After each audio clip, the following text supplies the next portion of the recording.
கூப்பிடாதே. துள்ளி ஆடுகிற எங்கள் ஆனந்தத்தை கெடுக்க வந்த துரோகியே என்று கூப்பிடு. அம்மா, பெற்ற தாயின் சொல்லுக்கு கட்டுப்பட வேண்டியது பிள்ளைகளின் கடமை என்று உலகம் தோன்றிய நாள் முதற்கொண்டு இருந்து வரும் நீதியை உடைத்து தூளாக்கி விட்டு என்னை அம்மா என்று கூப்பிடுவதற்கு வெட்கமாக இல்லை? அப்படி நான் என்னம்மா தவறு செய்து விட்டேன்? நீ சத்தியம் செய்து சபதம் எடுத்துக் கொண்டது தவறு.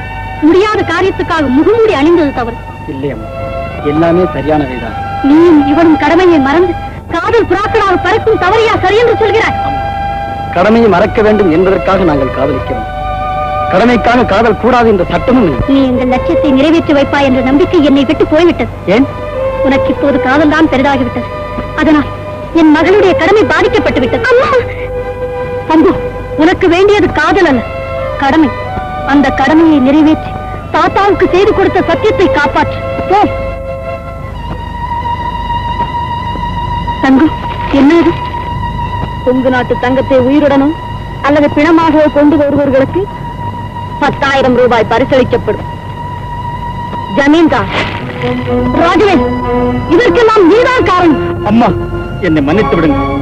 நம் லட்சியம் நிறைவேறு வரை தங்கத்தை பற்றி நினைக்க கூற மாட்டேன். எனக்கு கடமைதான் தேவை. நான் இப்பொழுது மாளிகைக்கு சென்று உண்மை தெரிந்து வருகிறேன். இருக்கு, நானும் வருகிறேன். வேண்டாம், நான் வந்து உன் லட்சியத்தை கெடுத்து விட்டான். உன் அம்மா என் மீது குற்றம் சுமத்தி கடுமையாக பேச்சின் உள்ளத்தை காயப்படுத்தி விட்டார்கள்.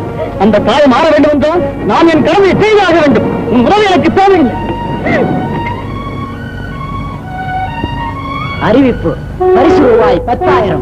உங்க நாட்டு தங்கத்தை உயிருடனோ அல்லது பிணமாகவோ கொண்டு வருபவர்களுக்கு 10,000 ரூபாய் பரிசளிக்கப்படும். ஜமீன்தார் முத்துரத்தின. இது கொடுமை. ஆமா, இதன் விவரம் நமக்கு தெரிய வேண்டும். ஒருவேளை ஜமீன்தாருக்கு கொங்கு நாட்டு தங்கத்துக்கும் கொள்ளைக்காரர்களுக்கும் வித்தியாசம் தெரியாமல் இருக்கலாம். நல்லவர்களை ஆதரிக்க வேண்டியது நமது கடமை. வாங்க, நம்ம ஜமீன்தார்கிட்ட போய் சொல்லலாம்.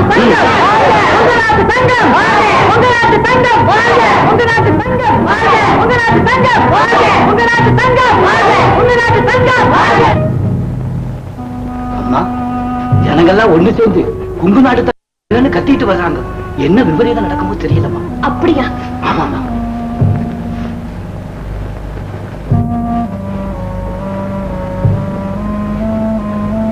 இதுதான் சரியான சந்தர்ப்பம்.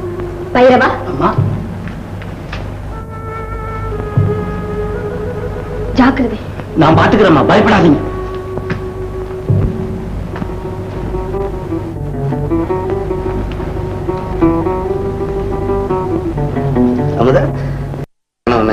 அச்சோ, நான் உங்களை எங்கெல்லாம் தேடிட்டு வரேன். ஆமா, கீழே ஏதோ சத்தம் கேட்கிற மாதிரி இல்ல? சத்தமா? ஜனங்க இருக்கிற இடத்துல சத்தம் தான் கேட்கும். அதுவும் இப்ப இருக்கிற ஜனங்க சத்தம் போடுறதுக்கு தயாராயிட்டாங்க. விடிஞ்சா போதும், எல்லாம் ஊர்வலோட ஆரம்பிச்சிடறாங்க. ஒருவேளை அந்த சத்தமா இருக்குமா? நான் அதை சொல்லலைங்க, தர்பாருக்குள்ள சத்தம் கேக்குது. உனக்கு நான் சொல்றேன், தனியா இருக்கும்போது வந்து பார்க்கணும், பேசணும். இவ இருக்கும்போது வரக்கூடாது. இதெல்லாம் ரொம்ப தப்பான காரியம் இல்ல? ஐயோ, நான் தெரியாத வந்துட்டேனுங்க. தப்பா நினைக்காதீங்க. நான் சொல்றதை கேளுங்க. இப்ப சந்தர்ப்பம் அப்படி இல்லைங்க. கொங்கு நாடு திரண்டு வந்து தரப்பாடுல நிக்குது. நாடு திரண்டு வந்து நிக்குதா? இல்லைங்க, இப்ப ஜனங்க தான் வந்திருக்காங்க. இனிமே நாடு வரும் போடு இருக்கு. நம்ம சீக்கிரம் போகல, அவ்வளவுதான். மாடி மேல வருவாங்களா? அது அங்க போடு இருக்கு. வாங்க சீக்கிரம்.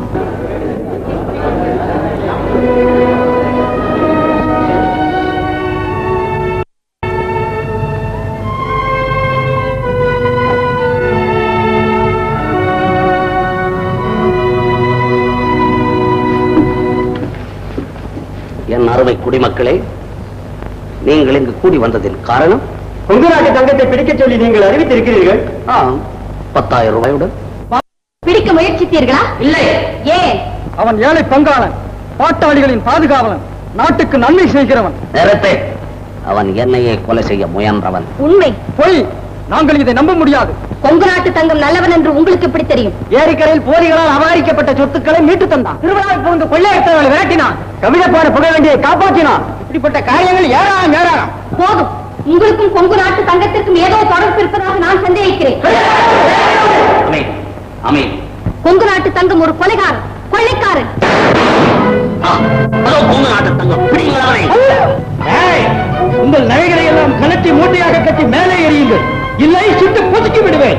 இல்லை, ஏரிக்கரையில் உங்களுக்கு உதவி செய்து நீ எப்படி மாறிவிட்டாய்? காலத்தோடு சேர்ந்து நான் மாறிவிட்டேன்.